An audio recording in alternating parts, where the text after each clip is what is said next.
Hello everyone, this is Shivani and welcome back to my channel Lit Fun. आज हम class 11 का एक बहुत ही इंटरेस्टिंग और थोड़ा सा डिफ़िकल्ट चैप्टर करने वाले हैं जिसका नाम है डिस्कवरिंग टट द सागा कंटिन्यूज। तो अगर आपको भी इस चैप्टर को समझने में थोड़ी परेशानी आती है then don't worry, stay with me. इस वीडियो में हम इस चैप्टर को बहुत ही इजी तरीके से समझेंगे, तो एंड तक बने रहिए और देखना एंड तक आपको ये चैप्टर बहुत ही आसानी से समझ में आ जाएगा। तो चलिए, without wasting any time, let's get started. So first things first, आइए सबसे पहले समझते हैं टूटनखामन की फैमिली लाइन को। टूटनखामन was an Egyptian pharaoh. Pharaoh means king, so he was an Egyptian king. सबसे पहले हमारे पास फैमिली लाइन में है Amenhotep III। Now he was the grandfather of Tutankhamun and he ruled for about 4 decades, मतलब उन्होंने 40 सालों तक राज किया। उसके बाद हमारे पास आते हैं एमेनहॉटेप IV। एमेनहॉटेप IV माना जाता है कि टूटनखामन के फादर थे।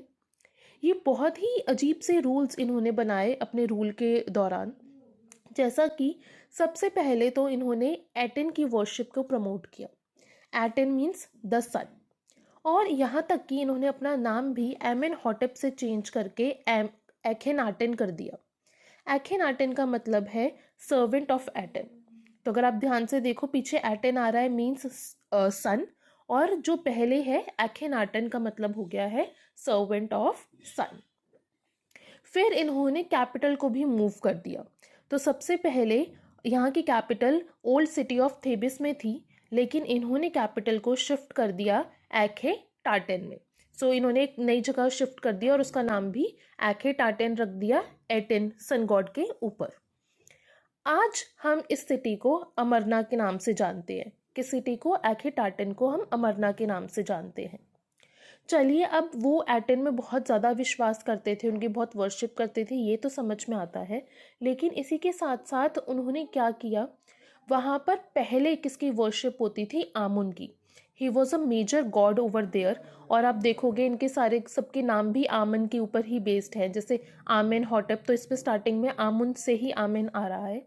लेकिन उन्होंने उसको ही अटैक करना स्टार्ट कर दिया, उनके सारे टेम्पल्स तोड़वा दिए, उनकी वर्शिप बैन कर दी। So he did a lot of harm and damage to the religious belief of people। और यही कारण है कि रे जॉनसन जो है उनको थोड़ा वैकी बोलते हैं, कि उन्होंने बहुत ही वियर्ड से रूल्स बनाए और सब कुछ ही चेंज कर दिया अपने रूल के दौरान। एंड आफ्टर एमेनहॉटेप IV एक और किंग आए हुज नेम वॉज स्मेनखारे। और ये कब आए और कब गए किसी को कुछ पता नहीं चला। ही एग्जिटेड विदाउट अ ट्रेस। सो ये बहुत ज़्यादा इम्पोर्टेंट हमारे लिए नहीं है। उसके बाद फिर फाइनली आए Tutankhamun, okay, and he is also known as king Tut. So जब ये थ्रोन पर आए, he was a teenager, okay. Teenager means 13 साल से 19 साल की उम्र के बच्चों को हम टीनेजर कहते हैं। 13 टीन आ रहा है लास्ट में। एंड इन्होंने जो भी चीज़ें इनके फादर ने चेंज की थी, उन्होंने सब उनको वापस से पहले जैसा कर दिया। ही रिस्टोर्ड द ओल्ड वेज, और तभी इन्होंने अपना नाम भी टूटनखाटन से चेंज करके टूटनखामुन रख दिया। तो अगेन इन्होंने अपने नाम के पीछे से आटन निकाल के आमुन रख दिया। सो इन्होंने वापस से आमुन गॉड की वर्शिप को अपने एरिया में रीएस्टैब्लिश कर दिया। He ruled for 9 years and then he died unexpectedly.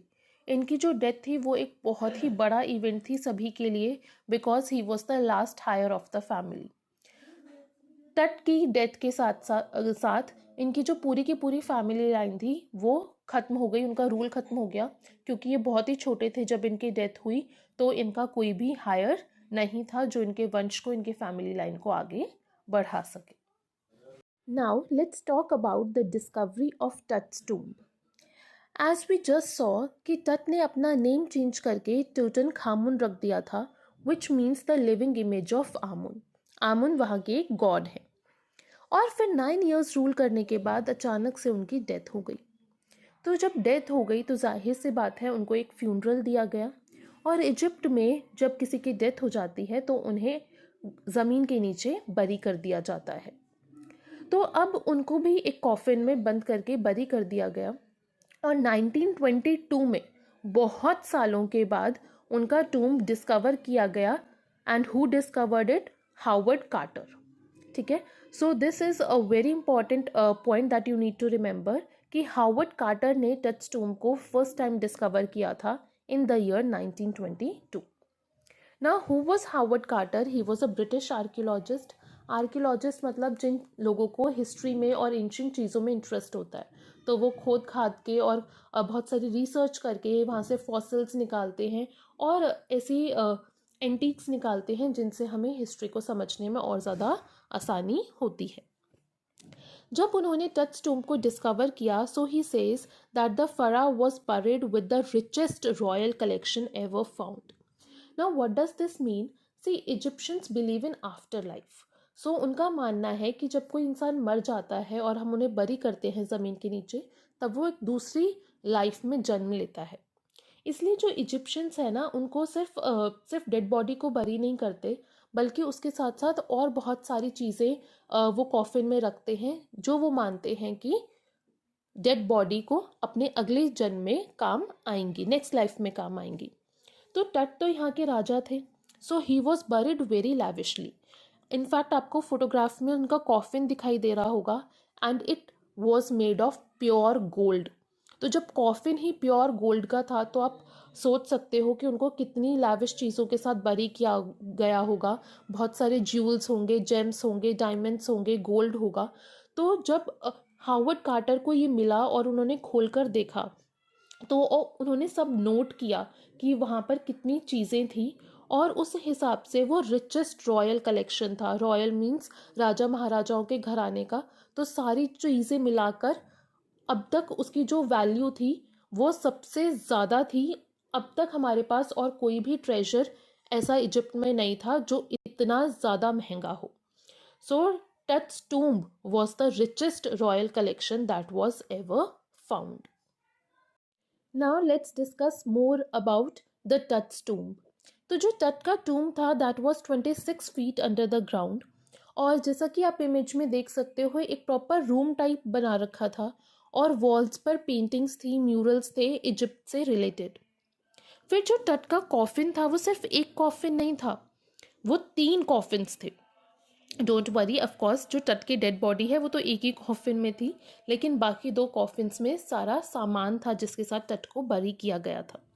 तो आप देख सकते हो जो सबसे ऊंचा आपको इमेज में लग रहा है, जिसकी सबसे ज़्यादा हाइट है, that is the first coffin. फिर कॉफिन के अंदर दूसरा कॉफिन था और फिर उसके अंदर तीसरा कॉफिन था। ठीक है, तो जो सबसे पतला वाला कॉफिन आपको नज़र आ रहा है उसके अंदर टट की जो है वो डेड बॉडी भरी की गई थी। ऑलराइट, तो अब आप देख सकते हो कि 3 कॉफिन्स थे और 2 कॉफिन पूरे के पूरे सामान से भरे हुए थे। दैट मीन्स ऑब्वियसली बहुत सारे सामान के साथ टट को बरी किया गया था।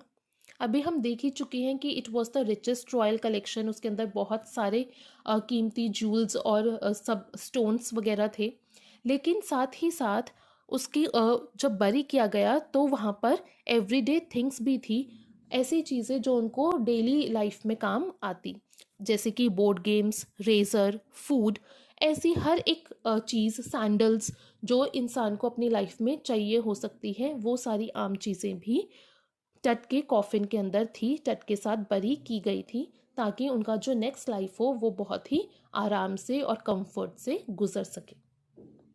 So there is a little description in your book कि 3 कॉफिन्स के अंदर क्या क्या था। So the first coffin had a shroud, means एक चद्दर टाइप की थी, that was adorned with willow and olive leaves, wild celery, lotus petals and cornflowers. तो बहुत ही मतलब फूलों की एक चादर थी जो फर्स्ट कॉफिन में थी। ठीक है, तो ये हम लोगों ने देखा भी है, जब हम किसी को भी बरी करते हैं तो उनके ऊपर फूलों की चादर उड़ाई जाती है या फूल वैसे ही अर्पित किए जाते हैं। So in the first coffin of Tut वहाँ पर भी ऐसे फ्लावर्स थे। और इससे हमें पता चलता है कि जो टट का बरियल था वो अबाउट मार्च या अप्रैल में हुआ होगा, क्योंकि इजिप्ट में यही मंथ्स है मार्च और अप्रैल के जब हमें ये वाले फ्लावर्स देखने को मिलते हैं, लोटस, कॉर्नफ्लावर्स, सेलरी, ये सारी चीज़ें। उसके बाद सेकंड कॉफिन का कोई जिक्र नहीं है, बट हम मानते हैं कि जो भी सारी सामान के साथ जिसको टट को बरी किया गया था वो फिर हमारा सेकंड कॉफिन के अंदर गया होगा। And the third coffin had the mummy. तो जब हावर्ड कार्टर ने इस कॉफिन को डिस्कवर किया तो उन्होंने सारे कॉफिन्स खोलकर देखे और जो भी चीज़ें थी वो उन्होंने रिकॉर्ड की। ठीक है, तो जो भी फ्यूनरी ट्रेजर उसमें था, जो भी एवरीडे यूज़ की चीज़ें थी, जो भी एक्सपेंसिव चीज़ें थी, वो सब हावर्ड कार्टर ने रिकॉर्ड की and that is why it is available for the public record. अब एक और चीज़ है जो टट के बरियल के साथ हुई और हमें समझनी बहुत ही ज़रूरी है। The Tut's body was covered with ritual resins. अब ये रिचुअल रेजिन क्या है? It's a gum like thing. और ये बॉडी पर क्यों लगाया जाता है बरियल से पहले? ताकि बॉडी को प्रिजर्व कर किया जा सके। ठीक है, ताकि बॉडी बहुत ही जल्दी सड़े ना, और जो सड़ने की स्मेल होती है वो बहुत ज़्यादा डिस्टर्ब ना करे। So it is use to disguise the smell of decomposition. और साथ ही साथ इजिप्शियंस ऐसा मानते हैं कि ये आफ्टर लाइफ की ट्रांजिशन में भी हेल्प करता है। मतलब उनका दूसरा जन्म होगा ना, तो इस लाइफ से निकलकर दूसरी लाइफ तक जाने में जो रेजिन्स है वो हमारी हेल्प करते हैं। तो 3 इसके यूजेस हैं कि बॉडी प्रिजर्व करने के काम आता है, जो डिकम्पोजिशन की स्मेल होती है उसको ढकने के काम आता है, और आफ्टर लाइफ में ट्रांजिशन के लिए काम आता है। अब प्रॉब्लम क्या थी कि ये ग्लू लाइक स्ट्रक्चर होता है और इतने टाइम जब ये टट की बॉडी पर लगा रहा और टट की बॉडी कॉफिन में रही, तो इस रेजिन की वजह से जो टट की बॉडी है वो कॉफिन से पूरी की पूरी चिपक गई थी। It was like it was cemented to the coffin. तो जब हावर्ड कार्टर ने इसको डिस्कवर किया तो वो तो उसके बारे में और जानना चाहते थे, रिसर्च करना चाहते थे। So he wanted to take out Tut from his coffin, लेकिन वो ऐसा नहीं कर पा रहे थे क्योंकि रेजिन्स की वजह से जो टट की मम्मी है, जो उनकी डेड बॉडी है, वो पूरी की पूरी तरह कॉफिन से चिपक गई थी। तो अब क्या करें? तो कार्टर ने अपना दिमाग लगाया कि इनका जो मम्मी है इसको सनशाइन में, कड़कती धूप में रख देते हैं बाहर, और धूप की वजह से शायद रेजिन पिघल जाएगा और उसके बाद ये टट की मम्मी को इजीली कॉफिन से बाहर निकाल लेंगे। तो इजिप्ट में वहाँ पर बहुत ज़्यादा उस वक्त धूप थी और जो टेम्परेचर था सनशाइन का that was about 149 degree Fahrenheit. तो उन्होंने उस कॉफिन को बाहर रख दिया धूप में, लेकिन इससे कुछ भी फ़र्क नहीं पड़ा। रेजिन बिल्कुल नहीं पिघली, टट का मम्मी कॉफिन से बाहर नहीं आ पाया, लेकिन डैमेज बहुत हुआ मम्मी को। तो जाहिर सी बात है धूप में तो और जल्दी चीज़ें डिकम्पोज होनी हमारी स्टार्ट होती हैं। तो a lot of damage was caused to the mummy of King Tut. अब क्या करें? अब सनलाइट वाला ट्रिक तो काम नहीं किया, रेजिन नहीं पिघला। तो जो हॉवर्ड कार्टर और उनकी टीम है उन्होंने उसको छेनी, हथौड़े, छोटे छोटे इंस्ट्रूमेंट्स से रेजिन को हटाना स्टार्ट कर दिया। ठीक है, तो जो भी उनके पैर वगैरह थे, लिम्स थे, उनकी बॉडी थी, वहाँ से खोद खोद के, खुरच खुरच के उस रेजिन को निकालना स्टार्ट किया। एंड वंस अगेन इस प्रोसेस में भी जो मम्मी था उसको बहुत ज़्यादा डैमेज आया, क्योंकि जाहिर सी बात है उनके जॉइंट्स वगैरह तो वीक हो ही चुके होंगे, इतने साल से वो बरिड था underground. So most of the major limbs they were severed, they were broken.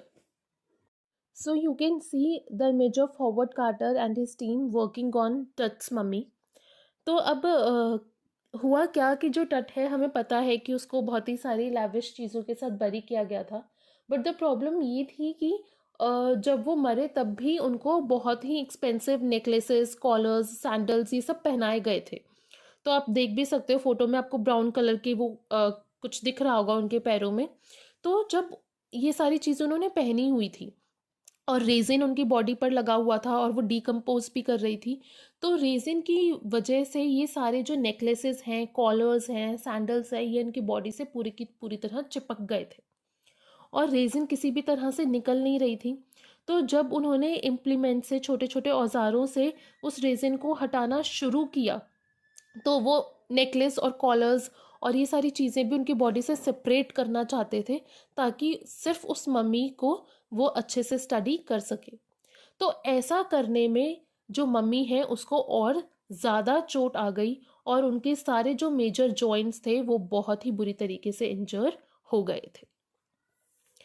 But nonetheless Howard Carter ने कैसे तैसे करके सारे जो ऑर्नामेंट्स थे उन सबको टट की बॉडी से अलग किया, और उसके बाद उनकी जो मम्मी है उनको एक लेयर ऑफ सैंड पर लिटा दिया गया, and then he shifted him into a wooden box with padding. तो गोल्ड कॉफिन से टट को अलग कर दिया गया और उनको एक वुडन बॉक्स में सैंड की लेयर के ऊपर लिटा दिया गया। Next comes evolution of archaeology. तो सबसे पहले तो जो आर्कियोलॉजिस्ट थे वो मटेरियल चीज़ें निकालते थे, ढूंढते थे, जैसे टट के टूम को ढूंढा गया, और किस लिए? सिर्फ ट्रेजर के लिए। तो सबसे पहले आर्कियोलॉजिस्ट का जो कंसर्न होता था, मेन फोकस होता था, वो सिर्फ ट्रेजर्स पर होता था। इसीलिए हावर्ड कार्टर को भी मम्मी में कोई ज़्यादा इंटरेस्ट नहीं था। उन्होंने मम्मी को अलग किया वहाँ से, और उनका जितना भी ट्रेजर था, क्या क्या आइटम्स के साथ उसको बरी किया गया था, ये सब चीज़ें रिकॉर्ड करके सब कुछ वापस वैसे का वैसा करके वो वहाँ से चले गए थे। लेकिन समय के साथ साथ आर्कियोलॉजी की फील्ड में चेंज आया। अब जो आर्कियोलॉजिस्ट थे उनका जो फोकस था वो ट्रेजर से, मटेरियल चीज़ों से शिफ्ट होकर ह्यूमंस के ऊपर चला गया, कि पुराने ज़माने में ह्यूमंस क्या करते थे, उनके क्या बिलीव्स थे, उनकी क्या एक्टिविटीज़ थी, किस तरीके की वो लाइफ जीते थे। और इसके साथ साथ ही वो लाइफ और डेथ में ज़्यादा इंटरेस्ट दिखाने लगे, कि किसी की डेथ कैसे हुई होगी, क्या मिस्ट्रीज इन्वॉल्व है, और ये सारी चीज़ें, जिसकी वजह से 1922 के 40 साल बाद एक एनाटॉमी प्रोफेसर ने मम्मी को निकाला और उनका एक्सरे किया, and then he revealed that his breastbone and front ribs were missing. तो अब यहाँ से स्पेक्यूलेशंस भी होने लगी होंगी कि शायद किंग टट का जो है वो मर्डर किया हुआ था, क्योंकि उसकी ब्रेस्ट बोन और फ्रंट रिब्स वहाँ पर मिसिंग थे। फिर अब उसके और 40 साल बाद, यानी 1922 के 80 इयर्स बाद, अब वापस से जो किंग टट है उसकी मम्मी को टूम से बाहर निकाला जा रहा है। किसके लिए? एक सीटी स्कैन के लिए। अब ये भी जानना ज़रूरी है कि जो किंग टट थे वो बरीड कहाँ थे। वो एक सिमेट्री में बरीड थे जिसको कहा जाता है वैली ऑफ द किंग्स। तो जो भी रॉयल डेथ होती होंगी वो वहीं पर उनका बरियल होता होगा, जिसकी वजह से उसका नाम है Valley of the Kings cemetery. So 5 Jan 2005 को वहाँ से उनको निकाला गया सीटी स्कैन के लिए, और सीटी स्कैन क्यों होने वाला था? For forensic reconstruction. तो जब उनकी डेथ हुई तब तो फॉरेंसिक साइंस इतनी एडवांस नहीं थी, लेकिन अब वो फॉरेंसिक्स के थ्रू ये जानना चाह रहे थे कि उनकी डेथ किस एज में हुई और किस कारण से हुई। तो इसको उन्होंने नाम दिया है फॉरेंसिक रिकन्स्ट्रक्शन। जैसे कि मैंने आपको पहले ही बताया था कि जो उनका टूम था वो 26 फीट अंडरग्राउंड बरीड था, और जब ये पता चला कि बहुत ही पॉपुलैरिटी इस न्यूज़ ने गेन की कि उनको अपनी टूम से निकाला जा रहा है इतने टाइम बाद सीटी स्कैन के लिए, तो काफ़ी सारे टूरिस्ट वहाँ आए अपने रिस्पेक्ट्स पे करने के लिए। You can see in the picture also. तो बहुत सारे टूरिस्ट वहाँ पर थे, कुछ गाइड बुक से पढ़ रहे थे, कुछ वॉल्स पे जो पेंटिंग्स हैं, म्यूरल्स हैं, उसको देख रहे थे। But every one was scared of the pharaoh's curse. तो जब उनको बरी किया गया था तो एक अफवाह फैला दी गई थी, या जो भी था, कि if any one disturbs the mummy of the king टट, तो उनके ऊपर या तो कोई बहुत ही बड़ा ही मुसीबत आएगी, कोई मिसफॉर्च्यून आएगा, या फिर डेथ होगी। सो ऑब्वियसली लोग ऐसा करते हैं क्योंकि ये करना ज़रूरी भी है कि उनको इतने सारे रिच चीज़ों के साथ दफनाया गया था, इतने सारे रिचेस के साथ दफनाया गया था, तो कोई चोर वोर आकर उसमें कुछ गड़बड़ ना करे कि तो इसके लिए इसको सबको एक अफवाह फैलाई जाती थी कि अगर किसी ने भी किंग टट की डेड बॉडी को छेड़ने की कोशिश की, उसको डिस्टर्ब करने की कोशिश की, मतलब मरने के बाद तो यार इंसान को शांति से जीने दो, तो if you try to disturb him then some misfortune or death will fall upon you. So everyone was a little scared also, but nonetheless they were there in King's Tut's tomb and they were watching all the things. जो Egyptian mummy एक project है, this was started in late 2003, और इस project के चलते अब तक 600 mummy's जो हैं वो रिकॉर्ड हो चुकी हैं, and there are many more mummies that are still to be discovered.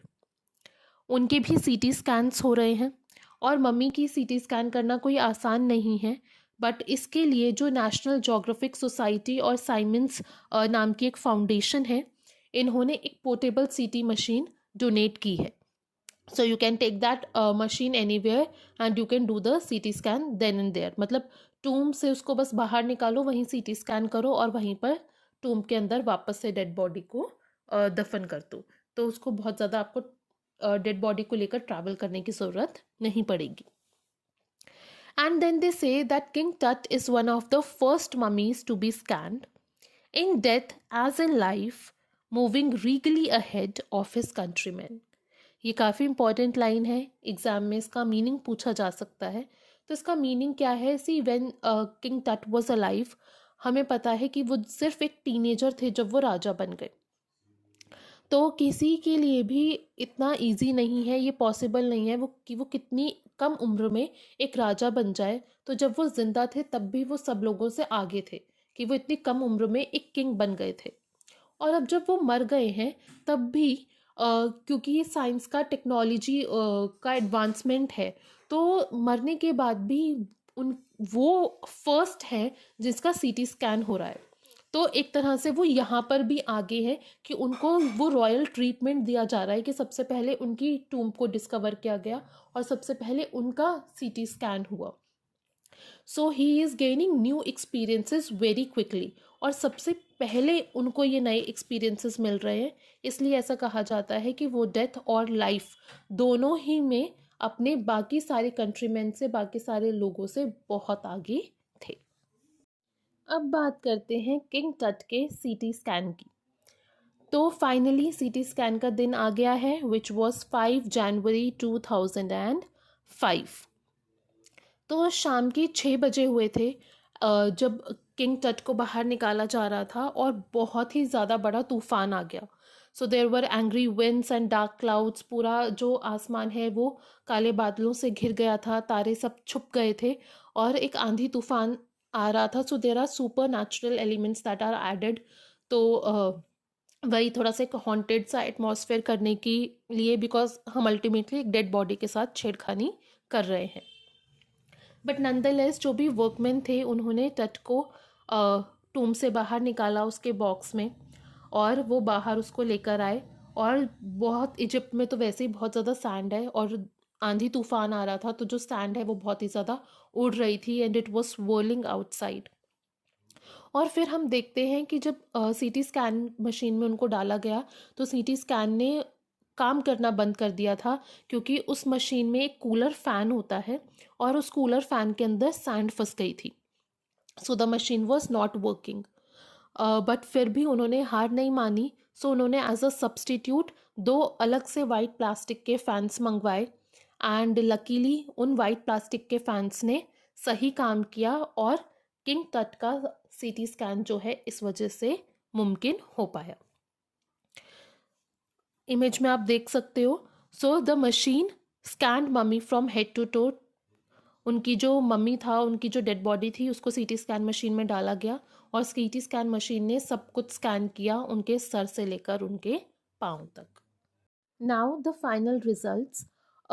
ये ज़्यादा आपकी बुक में एक्सप्लेन नहीं किया गया है, बट अगर आप गूगल पर रिसर्च करोगे तो आपको पता चलेगा कि जो मर्डर वाली पॉसिबिलिटी थी सीटी स्कैन के बाद, वो थोड़ा खारिज हो जाती है कि that was not possible because of certain findings. तो ऐसा माना जाता है कि शायद उनकी बोन्स वगैरह में ही कुछ इन्फेक्शन हुआ होगा जिसकी वजह से उनकी डेथ हो गई. But this is not important for you people because it's not given in your book. So what's given in your book is कि जब स्कैन हो गया तो टट को वापस से अपने टोम्ब में रखा गया. एक टीम बुलाई गई रेडियोलॉजी, फॉरेंसिक्स और एनाटॉमी स्पेशलिस्ट की. तो ये तीनों ही फील्ड के स्पेशलिस्ट जो हैं वो आए, और जितने भी डिजिटल इमेजेस थी सीटी स्कैन की टट के, उन सबको इन लोगों ने स्टडी किया. तो अभी सिर्फ थोड़ा थोड़ा सा ही उन्होंने बताया है कि उस इमेज में एक प्रॉपर ग्रे हेड बन रहा था, नेक वर्टिब्रेस बिल्कुल क्लियर दिखाई दे रहे थे, हैंड, रिबकेज, स्कल, उन सब की फोटोग्राफ्स थी.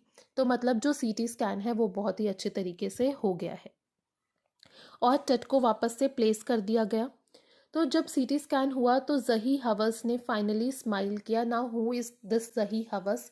ही इज़ ऑल्सो एन आर्कियोलॉजिस्ट। यही वो इंसान है जिन्होंने 1922 के 80 ईयर्स बाद मम्मी को निकाला और उनका सीटी स्कैन किया। ओके, सो हॉवर्ड कार्टर के बाद जही हवस is a very important name. अब जब सीटी स्कैन हो गया तो इन्होंने भी चैन की सांस ली कि फाइनली सब कुछ अच्छे से हो गया और कुछ भी गड़बड़ नहीं हुई। जब वो जाने लगे वापस, तब उन्होंने देखा कि जो विंड है अब वो बिल्कुल रुक चुकी है। मतलब सीटी स्कैन करने में इनको 3 घंटे से कुछ कम का समय लगा, और 3 घंटे बाद जब ये लोग सब जाने लगे तब तक हवा बिल्कुल रुक चुकी थी, आंधी तूफान बिल्कुल रुक चुका था, and everything was still like death. बिल्कुल शांति, बिल्कुल सन्नाटा था हर जगह। और जो काले बादलों ने तारे ढक दिए थे, अब वो बादल हट चुके थे और आसमान में तारे क्लियरली विजिबल थे। और सबसे इम्पॉर्टेंट चीज़ जो हम देखते हैं, that was the Orion constellation. So constellation is a group of stars जो एक शेप फॉर्म करते हैं। तो आसमान में ओरियन कॉन्स्टिलेशन बहुत ही क्लियरली दिखाई दे रहा था। और इजिप्ट में ओरियन को माना जाता है कि वो ओसिरिस की सोल है। और ओसिरिस कौन है? The God of after life. तो जो टट था, ही वॉज डेड, है ना। तो अब वो एक अलग ही स्पेस में था, अलग ही जोन में था। तो उनके जो भगवान थे वो कौन है? ओसिरिस। और ओसिरिस की कॉन्स्टिलेशन क्या है? उनकी जो सोल है वो क्या है? ओरियन। और अब वो आसमान में क्लियरली दिखाई दे रही थी, और वो भी तट की टूम्ब के ऊपर। तट की टूम्ब का जो एंट्रेंस था, जस्ट उसके ऊपर ओरियन कॉन्स्टिलेशन दिखाई दे रही थी। तो it was as if that the god was watching over Tut. सो कुछ सुपर नेचुरल एलिमेंट्स भी इसके अंदर हैं। हम इसको कोइंसिडेंस की तरह भी देख सकते हैं, हम इसमें विश्वास भी कर सकते हैं कि भगवान है और वो किंग टट को ऊपर से अभी भी वॉच कर रहा है, उसकी सेफ्टी इंश्योर कर रहा है, and all that stuff. So that's it. बस इतना सा ही चैप्टर था कि फाइनली हमारा 2005 में किंग टट की मम्मी का सीटी स्कैन हुआ। So with this we come to an end of the chapter. I hope आपको ये चैप्टर समझ आ गया होगा। देयर इज़ नथिंग मच, बस 1922 में उसकी टूम को डिस्कवर किया गया। तब उनकी सिर्फ ट्रेजरी के बारे में हमने देखा कि किंग टट को किन चीज़ों के साथ बरी किया गया था, एंड 80 ईयर्स लेटर उनका सीटी स्कैन हुआ, जिसमें हमने ये जानने की कोशिश की कि जो किंग टट थे उनकी डेथ किस वजह से हुई, किस एज में हुई, और ये सब हमने जानने की कोशिश की।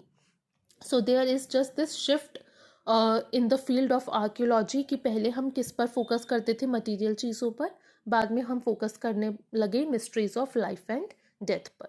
इन बिटवीन जो भी चीज़ें हैं उनकी फैमिली लाइन के बारे में और क्या कैसा उन्होंने रूल किया, ये सारी चीज़ें हम देखते हैं। I hope I was able to simplify the chapter for you, and if you like this chapter then please share it with your friends also, ताकि आपके साथ साथ उनकी भी हेल्प हो सके। All right, everyone. So see you soon. Until then, have a nice day. Keep studying. All the best for your exams. Bye bye.